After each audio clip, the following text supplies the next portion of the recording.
This video, just like many other videos, are about applied music theory. The topic shouldn't be scary, it's really simple, and that's why I prepared for you a free mini music theory course. It's completely free, and it's very easy to follow, and it's basically the key that is going to unlock all the other videos on this channel. Check it out, guitarinfusion.com, but for now, let's get into this video.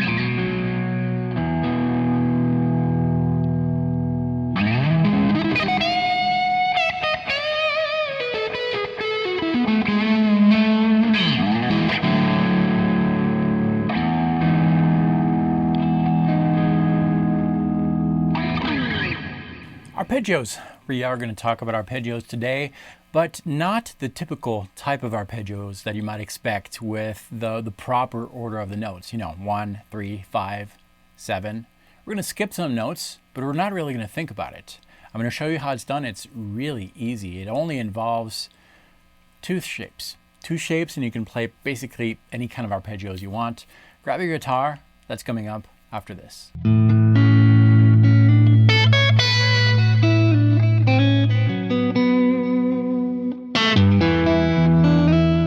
Hi, my name is David Wallerman. Welcome to this channel, which is all about helping guitar players like all of us find our unique voice, the one that we're using when we're communicating with other people through our mouth, and find ways to apply that to our instrument, which is the guitar in this case.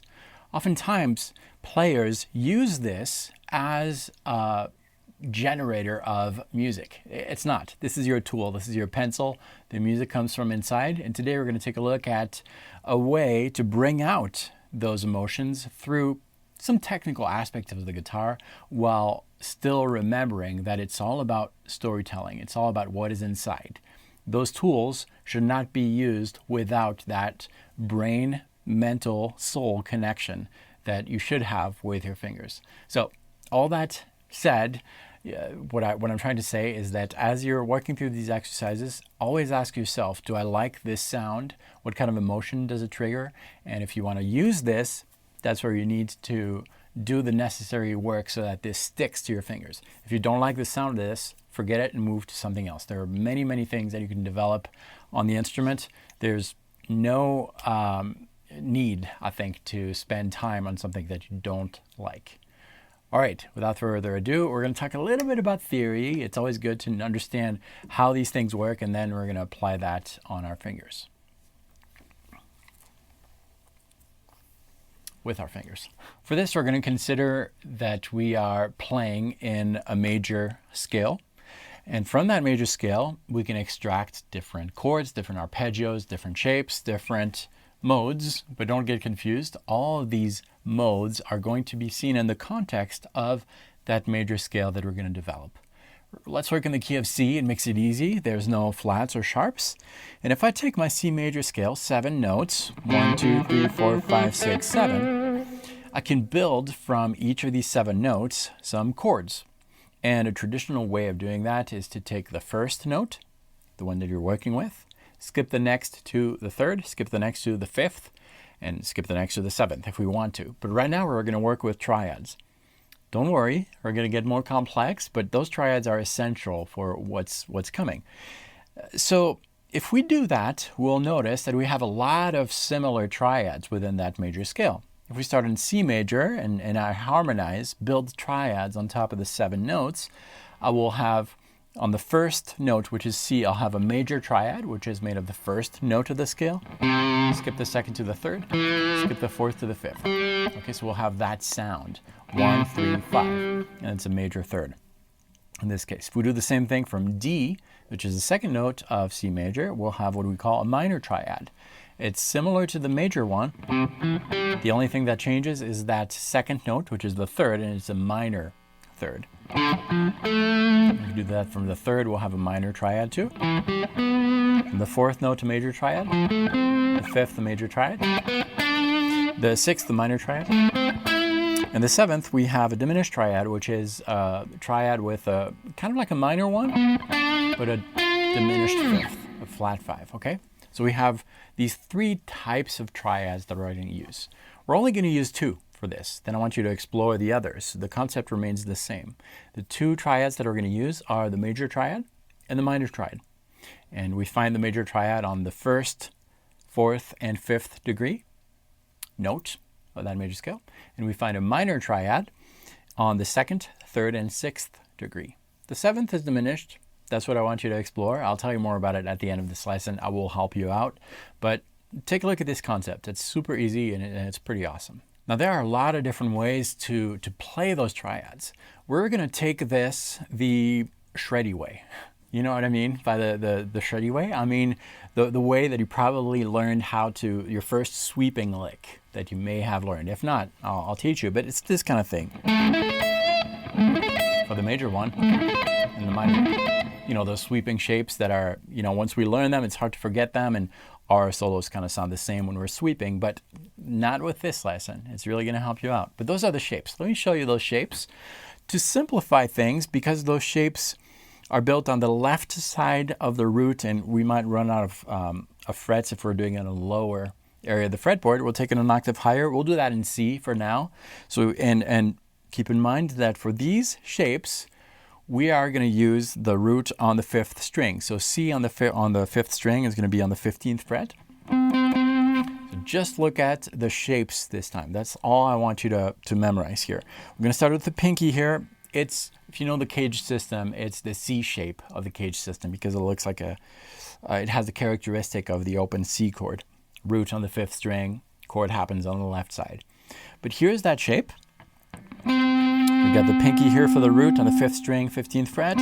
Then the ring finger is going to play that major third on the fourth string, 14th fret. The fifth is going to be on the third string, 12th fret. So that's our triad, right? It's a major triad. So we'll find that on the first, fourth, and fifth degree. All I need to do is move that shape so that it fits that fourth and fifth degree. We'll talk about that more in a little bit. But that's what we have. So 1, 3, 5, and then we're going to repeat that 1, 3, 5. So the next one we have is on the second string. We're staying in that zone of the fretboard. There's no stretches here. The next root we have is on the second string, 13th fret. Major third is on the first string, 12th fret. And the perfect fifth is on that first string, 15th fret. So we have three notes. That's our triad, repeated an octave higher. Okay, so that's our triad. And it's a sweepable one if you're into that kind of thing where you down, down, down, down, down, up. You don't have to down, up across different strings. Okay, and that is a movable one, so you can play it from the first degree. You can play it from the fourth degree, so I'm going to play this an octave lower because it's going to be easier for me. And on the fifth degree. So we're playing 1, 4, and 5. This is just the theory part to show you, but then we can use this and you don't have to memorize all this. Just try to follow along here. That's our shape for the major triad. The minor triad shape, which works on the second, third, and sixth degree, is played this way. All that changes is that third. So if we go back to our C major triad, 1, 3, 5, that 3 is going to change. Instead of being major, which in this case in C will be on the fourth string, 14th fret, it's going to be minor, 1 fret lower. So that's, instead of 14th fret, it's 13th fret. So the minor triad shape will be in C, pinky on the root, 5th string, 15th fret. And then on the minor third, you have options. You can either use your middle finger or your ring finger. I tend to use the ring finger, but it's whatever is comfortable for you. For that minor third, it's a little bit of stretch. And that'll be on the 4th string, 13th fret. And then the 5th is on the 3rd string, 12th fret, just like we had for the major. All that changes again is that third. The 1 and the 5 stay the same. And And then an octave higher, we have the C on the second string, 13th fret. The minor third this time on the first string, 11th fret. And the fifth is on the first string, 15th fret. Okay, so two triad shapes. For the major, for the minor. So far you followed? Okay, good. Let's go back to the harmonization of our major scale that we did at the beginning. First degree is a major triad. Second, minor. Third, minor. Fourth, major. Fifth, major. Sixth, minor. And seventh, diminished. I'm going to avoid that one for now. Now here's what's interesting. If we go back to our first degree major scale, and we build that triad from the first note, 1, 3, 5, that's our chord, right? And that's the traditional standard type of chord. Now, if I build a triad from the second note this time, and I look at these three notes in context, and in relation to that first note, well, really what I'm doing is playing the second, fourth, and sixth. So far, so good? Okay. So in other words, I'm playing the missing notes. Okay. So if I do this, a triad, any triad, and play a triad one note up, I will get the missing notes. Now, what if I play the triad that starts from another note of that original triad? We had 1, 3, 5. What if I start a triad from the third note, which is part of our triad? Well, I'm going to have two notes in common, right? I'm going to have that the first note of the new triad, which is the third, the second note of the new triad, which is the fifth. The third note of that triad is going to be the seventh of the first one. So I'm basically extending that triad. Okay, here is where it becomes interesting. If I take my first triad, major triad, C major, okay? That's the one. I've got three notes here. And let's say that I want to hear the next note of that chord in the traditional way where we're skipping a note each time. So I want to hear the seventh because we have 1, skip the 2 to the 3, skip the 4 to the 5, skip the 6 to the 7, right? Which is kind of conventionally done. What I could do is, instead of thinking in terms, gosh, where is that 7? I could do this. I could consider my first note, C major, and build another triad, but this time on the third of that original triad. So 1, 3, 5, I'll start a new triad from the 3. And if I look at the context here of the major scale, 1 major, 2 minor, 3 minor. So I'll start a minor triad from that third note, from the major third of C major. So that'll be 1, 2, 3. Because what happens here, if I'm playing that minor triad, what I'm highlighting really is the major third of C, the fifth of C, and that fifth of E in this case happens to be the seventh of the first one. Okay? So just by playing these three notes, I am highlighting an additional note of C. Following so far? That's where the whole concept comes together, because now if you want to play enriched chords, enriched arpeggios, 4-note arpeggios, for example. Enriched is a totally made-up word, by the way. I tend to do at least one in each video. But what you need to do here is have in mind that harmonization of the major scale and pick a starting degree, 1, 2, 3, 4, 5, 6, 7. Major, minor, minor, major, major, minor, diminished. Play that, start playing that. But what you'll do is think of not the next triad, but the one right after, and play that triad with the root that you started from. Demonstration. We are in C major. We're going to consider C the first degree. So that's major. And you want to play a 4-note arpeggio, but all you know is those two shapes that we talked about, the sweepable shapes. Play your C with your index. That'll be the root. Okay, C, that's your index. That's the first degree. Now first, second, third. Third degree is minor. So in addition to that first note, the root, you're going to go to the third with your pinky, and you're going to play the corresponding triad, which is minor. So you've got your root, and then go to the third note and play your traditional minor triad. And how does that sound? Good, hopefully. And what is it? It's a 4-note arpeggio from that first degree. And all you're playing really is the root, where you want to start with, and then mentally harmonize that a third up.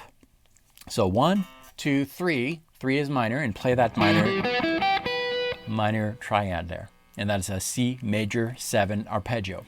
It's not the traditional 1, 3, 5, 7, because if we analyze what's going on, we have 1, 3, so far so good, 5, 7, and then this is 3. We're skipping the 1 again. 3, 5, 7.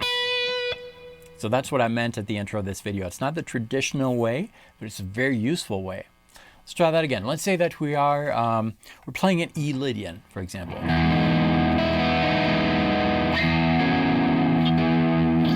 E Lydian, that's the 4th degree. So I'm going to play my E with my index, and that'll be on the 5th string, 7th fret. So that's 4. 4, 5, 6. So I'm gonna play that 6 with my pinky, and 6 is minor. So major 7, and that would fit that 4th degree. 4-note arpeggio from the 4th degree. It works like that. And I created a 4-note arpeggio that is very sweepable too.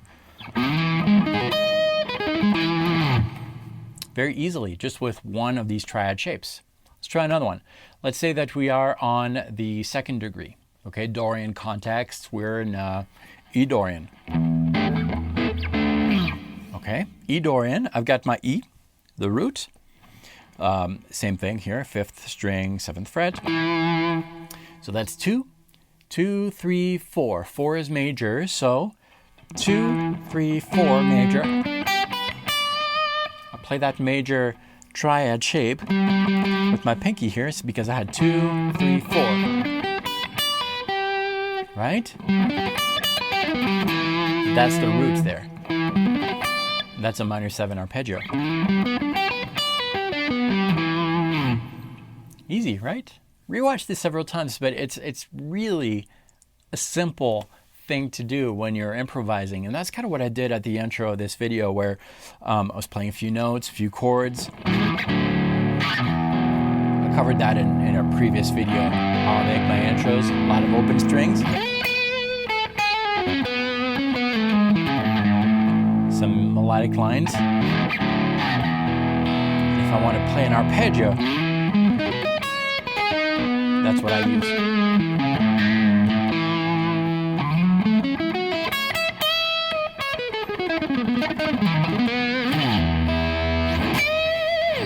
Love that kind of thing. It's just 2 shapes, major triad shape, minor triad shape. Now, what about that 7th degree, which is that flat 5, minor 7, minor 7, flat 5, half diminished, right, for the Locrian? Well, you need to learn one additional one, and that's the triad that has that diminished 5th. I'll show you that, but don't worry, because I prepared for you a document that you can get for free that is really going to help you master this lesson. But I'll show you first, okay? So here is that diminished triad with the 1, flat 3, and flat 5. We'll do this in C also, why not? So you got the root, which is going to be played with the pinky, 5th string, 15th fret. Minor 3rd, you know where that is, it's right here, on the 4th string, 13th fret. And instead of having a perfect 5th, which is on the 12th fret, 3rd string, it's going to be 1 fret below, right there. Okay, so you got 1, flat 3, minor 3. 1, flat 3, minor 3. Okay, it's fairly simple.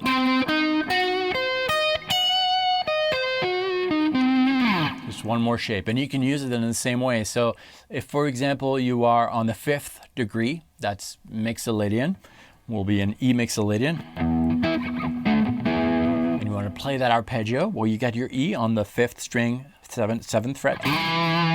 So that's 5, 5, 6, 7. 7 will be that diminished one. Right there, you hear that. And you played a dominant arpeggio. All right, hopefully you followed this. Rewatch this video several times. I promise that this is very, very useful information when you're playing, whether you're playing with a band, with a backing track, or on your own, like I often do here.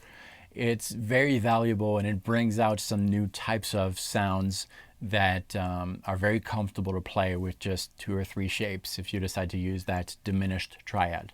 Now, like I mentioned, you can get a free PDF that is going to list these arpeggios and these shapes, and I'm also going to include a few backing tracks for you to work and develop these different ideas. You'll have a backing track that uses a major 7 type of chord, so you can practice that on the 1st and 4th degree. You also get a backing track with a minor 7 context, so that's degree 2, 3, and 6, and also half diminished minor 7 flat 5 backing track for you to practice that low pretty one. All that for free. Just visit the link below, enter your best email address. We'll be sending you those right away. And rewatch this. I promise this is super, it's helped me a lot, and I think it might help you too. If you like the sound. If you don't, move on to the next lesson, but I like it. Anyways, thanks so much for watching this. If this was your first visit to this channel, thank you for stopping by. You should, you should watch more if you like this one, and you should consider subscribing, because every single week, 3 videos, just like this one, are released Mondays, Wednesdays, and Fridays, helping guitar players like all of us. We're all in the same boat, but we all have something unique to say, and these videos help us find that voice, develop it, and apply it to this piece of wood that is pretty awesome. Thanks for watching this. I'll see you next time. Practice well.